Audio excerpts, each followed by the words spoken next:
It's Tutorial Tuesday, and in this tutorial I'm going to teach you how to cut these cute little trees, and you can use these for so much more than just trees. We're going to be using a 1x3, and it is a common board. It's not completely finished and sanded down. These are cheaper boards to buy. You can purchase these at Home Depot and Lowe's, fairly inexpensive, or you can just go to your scrap pile. And we are going to cut these small trees for the DIY that I'm going to be making for Friday. So this is a detailed tutorial of the mini trees. And then if you want to see the final finish, make sure you stick around for the Friday's video. If not, we're just cutting mini trees, and I'm going to show you how to do it on this small one. And we're going to get a bigger board over here, so this way you can make a bigger one, so you can see that the same concept is still going to apply. It doesn't matter what size wood you use. For my viewers that are scared of power tools, believe it or not, I am too. But this is my baby, so it's so easy to use, and this one actually slides. I will put up a little picture right here and show you the exact one that I use. I purchased this from Home Depot, and the size is about your blade. So when you're looking for these and you're like, 10 inches is 12 inches, it's all about your blade. And this right here, the reason why I like this one so much is it slides out, so you can cut a bigger board, or you can use it for smaller projects. And if you're like, Brandy, what is a miter saw? These are used to create cross cuts with a positioned mount base. So you can screw these into the base of wherever you have it. I actually have a screw in that side. And then they stay in position for you to be able to cut your piece of wood. And these come in different styles as well. You have your basic, which doesn't move at all. And if I want, I can adjust this one to stay in place. Your basic ones just go up and down. Then you have your sliding miter, which is what this is.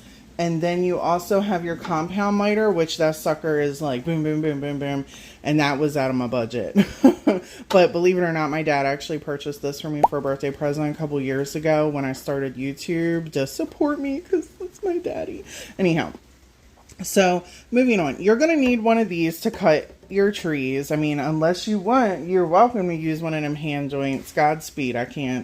I do not have the grip strength for that. And then we're going to need one of these. You're going to need a vice grip. That's what I call these. If you call them something else, you know, to each their own. But we're going to need a vice grip because we're going to have to put our little trees in there, because we're going to have to sand these into shape. You're going to want to use sandpaper to sand them down, or I am going to get my, hold on one second. I'm going to get my hand joint right here, or I have my round one somewhere else. I got one of them too. We're going to use that to shape our trees. So before you get started making any of your trees, just to let you know, these are the things we're going to need to make this happen. Lost my damn pencil. Okay, and here's my little measure thing. I know for anybody that's like, why don't you use tape measure? Why do we always see you with this? Honestly, it folds up and it sticks in my smock. So my little smock has like pockets, see it? And no, you can't see it, but my smock has little pockets, and I can just shove it down there, wrap it around my neck, and just roll on instead of, and I'm always measuring stuff, and tape measures, I just don't know where they ever go. So it's just easier for me to have this little fabric piece. We want to make sure that our trees are all the same size. And I get nervous cutting stuff like this because it's small and we can only have so much. So a good way to do this is to position our board. Oh, I'm sorry. Let me try and put this up a little bit higher so I don't possibly hit it. Is that still a good view? I think it is. All right. So when I cut pieces like this, I take the long end. See how we're dragging the long end out? And put that where my clamp is. So our smaller pieces, we're going to cut from this end. So it's kind of, get this tag off of here. And we also want to give ourselves a little play, because shit happens, and we want to make sure that in the event that we cut our trees a little wonky, we can nip a little bit extra off if we need to. So I'm going to cut these at about 6 inches. So I'm going to mark these right here. And I need 5 of these. So I'm just going to go ahead and cut these down and then we'll go from there. Since we're cutting this with the end this way, we want to cut our treetops. So we're going to need to swivel our base here and make sure that it's as far over as we can possibly get. Please mind the sawdust. Listen, this is a work area, okay? I do not have a cleanup crew coming in after me every time I make a mess. Oh, okay. So we're going to cut our little treetops and make sure everything is secure, obviously, because we ain't trying to make this any worse than it needs to be. And like I said, we're cutting this on purpose at 6 inches. So I'm going to put the 6-inch mark right here where our line is, where our clamp is. Okay. And then we're going to go sideways and then we're going to switch it and do the other way. And make sure you're wearing PPE, your eyeglasses and your, you know, your face masks and all that stuff. That's what I'm putting on right now because we need our little eyes and not to be breathing in all this sawdust. So here we go. It's still locked in a clamp. Okay. All right. All right. We're ready. Are we moving? Okay. We're moving. Nice little cheat when you go to flip your board because you're flipping it so you can cut the other side of your tree. You're just going to kind of, and it doesn't have to be perfect. You just eyeball line here, and then line here. Okay. We're making rustic looking trees. It doesn't have to be completely symmetric. And this is going to come out looking a little bit like a house, but we're going to sand these joints down and you guys will see exactly how amazing these are going to look. See how we have our little point. Now we're going to bring our line up into our view, double check it, make sure we're correct. So this way, this is the bottom of our tree. Okay, always make sure this is nice and tight. I used to hold my hand here and I used to, like I said, I'm also scared of these things too. So I don't want to lose a finger. So I like to kind of make sure this is nice and tight. And then I go slowly with this. I don't go pow, because if I do that, I've noticed that wood goes flying. Wood goes flying. We don't want it to go flying. We want it to not go flying. So we're then going to just cut this across here and we'll have our first little tree.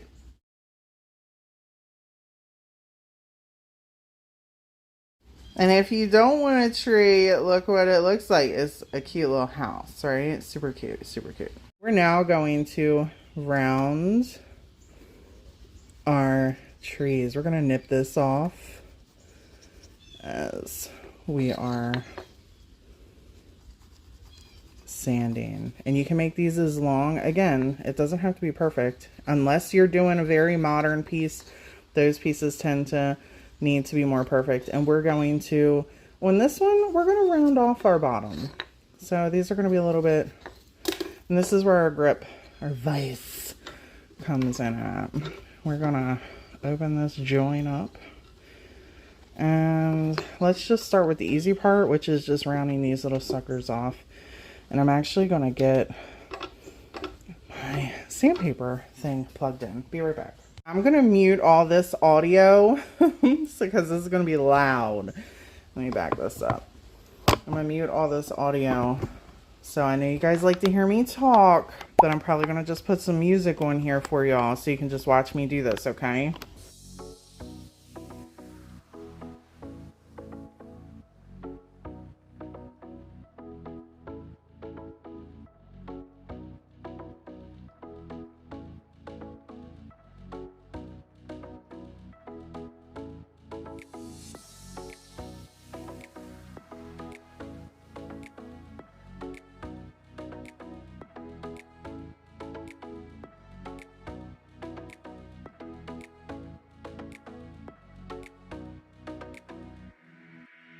See how sanding it completely knocked down the one side of it? We're going to do this to the other side. And here is our little tree. And, oh, here's our little tree.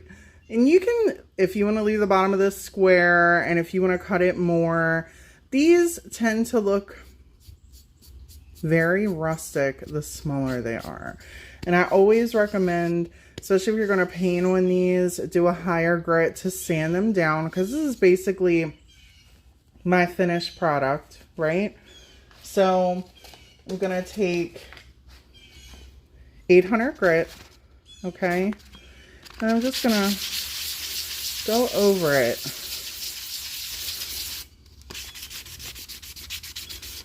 And it took me about 10 minutes to sand this. Sometimes your craft stores can have little pieces like this for you to just purchase and not have to do any of this. But for those of you that want to be able to build your own DIYs and stuff like that, this is just a cute little tiny rustic Christmas tree. It's going to look so cute. I can't wait to actually get to the fun part, which is the painting. And now I'm going to show you how to do this with a larger piece, and we're going to cut that a little bit more angled. You guys are really going to think I'm crazy here, but this, don't try this at home. This is how we're going to get a little bit more of a cut on here. I'm going to put this at a slant. This sucker is not moving anywhere. And we're going to put this, our turn piece, all the way to the end. And we're going to go a way bigger slant. Okay. So here's the view like this. And like I said, make sure everything is clamped down. If you want, come on in with another clamp. Okay. And you can clamp this down even more to your other side.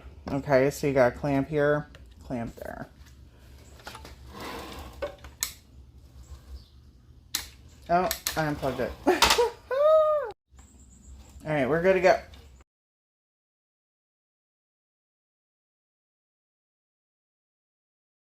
Look how beautiful that is. Okay, and then we're gonna flip this over. And this is a 1x4, in case you're wondering. I don't know if I said that. I'm going to flip this joint on over. And we are going to give it a nice angle right here. It's so important to make sure you're clamping all this stuff down so nothing goes flying. I can't stress it enough. Don't try and do anything. If you can hit this and it moves in any way, you do not have this on here tight enough, okay?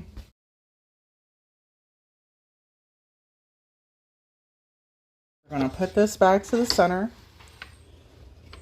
right? Make sure it clamps in space. And we are going to, I love this. Look at that, how this board is so dented. And we're gonna bring this one down. I might do a 3-piece with this and then have this as the big. I might switch up my project. Don't you like how you get inspired by things? This has actually inspired me to switch that up. I might use this as the center instead of doing 5. I really like that. That turned out really good. Okay, so clamping everything down. Here we go, last cut.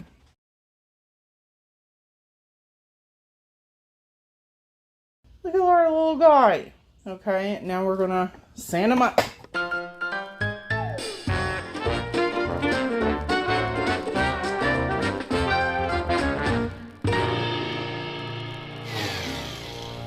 Oh no! What happened? How's that look? Oh, that looks wonky. I'm gonna glue that back on there. Why? That kind of stuff. This stuff happens to me all the time, guys. Okay. Look at that. I'm going to glue that back on. I really like this tree. Where I could just sand this down more.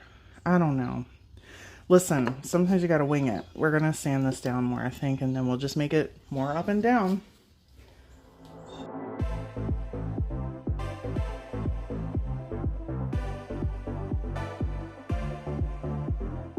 That don't look bad. I'm sorry that happened, guys. Sometimes stuff happens, but you know, I keep it in here. That's part of the thing with this channel. It doesn't matter. I film it all. So, and sometimes so much of it happens, I cut some of it out just because, you know, I try to show y'all as much as I can, but at the same time, it's like sometimes stuff just happens and happens and happens, and I get myself to the end of it like we're about to do with this.